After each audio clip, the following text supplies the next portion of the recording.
पहला प्रश्न पूछा गया था सौरमंडल का सबसे चमकीला ग्रह कौन सा है। तो सौरमंडल का सबसे चमकीला ग्रह है शुक्र ग्रह। अगला प्रश्न पूछा गया था फलों के अध्ययन को क्या कहा जाता है। फलों के अध्ययन को पोमोलॉजी कहा जाता है। अगला प्रश्न पूछा गया था दिल्ली चलो का नारा किसने दिया था। दिल्ली चलो का नारा सुभाष चंद्र बोस ने दिया था। अगला प्रश्न पूछा गया था अर्जुन पुरस्कार कब से प्रारंभ किया गया था। अर्जुन पुरस्कार 1961 से प्रारंभ किया गया था। अगला प्रश्न पूछा गया था ध्यानचंद स्टेडियम कहाँ पर स्थित है। ध्यानचंद स्टेडियम लखनऊ में स्थित है। अगला प्रश्न पूछा गया था संपूर्ण संविधान कब लागू किया गया था। तो संपूर्ण संविधान 26 जनवरी 1950 को लागू किया गया था। अगला प्रश्न पूछा गया टी शब्द का संबंध किस खेल से जुड़ा है। तो टी शब्द का संबंध गोल्फ खेल से जुड़ा है।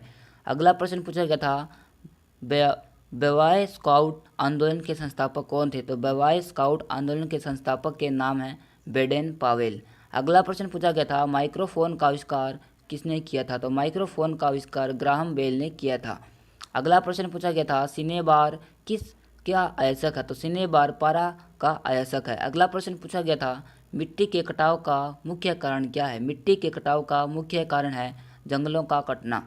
अगला प्रश्न पूछा गया था गुप्त वंश के संस्थापक का नाम क्या था। तो गुप्त वंश के संस्थापक थे श्रीगुप्त। अगला प्रश्न पूछा गया था गुप्त वंश के अंतिम शासक कौन थे। तो गुप्त वंश के अंतिम शासक का नाम था विष्णुगुप्त। अगला प्रश्न पूछा गया था गुगली शब्द का संबंध किस खेल से जुड़ा हुआ है। गुगली शब्द का संबंध क्रिकेट खेल से संबंधित है। अगला प्रश्न पूछा गया था हमारा इंसुलिन की खोज किसने की थी। इंसुलिन की खोज बेंटिंग एम बेस्ट ने की थी। अगला प्रश्न पूछा गया था अल्बानिया देश की राजधानी का नाम क्या है। अल्बानिया देश की राजधानी का नाम है तिराना। सही उत्तर हो जाएगा इस प्रश्न का हमारा तिराना। अगला प्रश्न पूछा गया था विश्व पर्यटन दिवस कब मनाया जाता है। तो विश्व पर्यटन दिवस 27 सितंबर को प्रतिवर्ष मनाया जाता है। अगला प्रश्न पूछा गया था चौहान वंश का अंतिम शासक कौन था। चौहान वंश का अंतिम शासक था पृथ्वीराज तृतीय। अगला प्रश्न पूछा गया था ग्रैंड स्लैम शब्द का संबंध किस खेल से है। ग्रैंड स्लैम शब्द का संबंध लॉन टेनिस से है। अगला प्रश्न पूछा गया था काला पेगोडा कहाँ पर स्थित है। तो काला पेगोडा कोणार्क में स्थित है। अगला प्रश्न पूछा गया था मूंगफली में किस विटामिन की अधिकता होती है।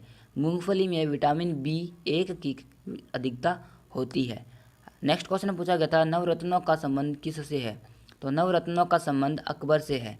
अगला प्रश्न पूछा गया था कवि हरिसेन किसके दरबार में था।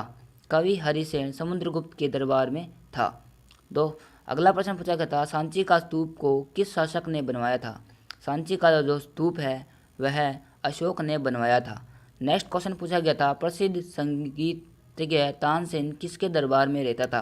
प्रसिद्ध संगीतज्ञ तानसेन अकबर के दरबार में रहता था। तो दोस्तों वीडियो अच्छी लगे तो लाइक करना शेयर करना एंड कमेंट करके हमें बताना। मिलते हैं नेक्स्ट वीडियो के साथ।